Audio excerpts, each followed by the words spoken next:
Waiting is not my favorite thing. Whether it's waiting in a store line, waiting in traffic, waiting for a doctor's appointment, or waiting for the coffee maker to finish. This is The Christian Working Woman, and I'm Julie Busteed. The most challenging thing can be to wait on God to answer my prayer or give direction, waiting for a difficult situation to resolve or a hard season of life to ease up. We are called to persevere, to continue to trust God and wait on Him. The Lord is good to those who wait for Him, to the soul who seeks Him. Lamentations 3:25.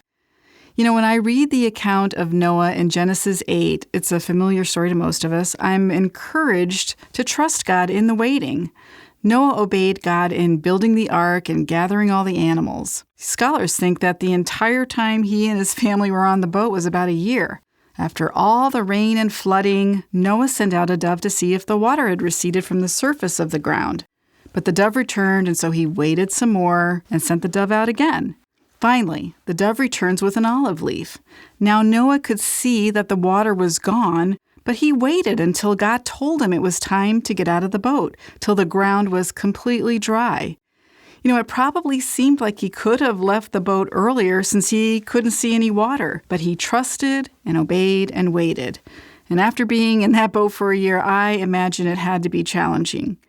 Another familiar story about waiting and trusting is raising Lazarus from the dead, which is found in John 11. Jesus and his disciples get word that his friend Lazarus is ill, and Jesus' response is to wait. He says to his disciples, "Lazarus has died, and for your sake I'm glad that I was not there, so that you may believe. But let us go to him." What? How does that make any sense to us, to the disciples?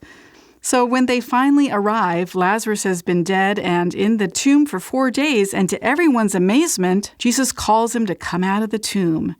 Now, up to then, Jesus had done many miraculous things, many healings, providing food, casting out demons, but here he publicly shows even more of his glory by raising Lazarus from the dead.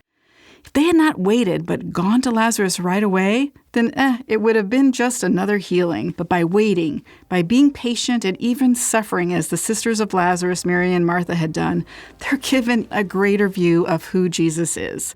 Maybe that's where you are right now, deep in the middle of a dark time. You don't have hope. You look around at your circumstances and it seems bleak.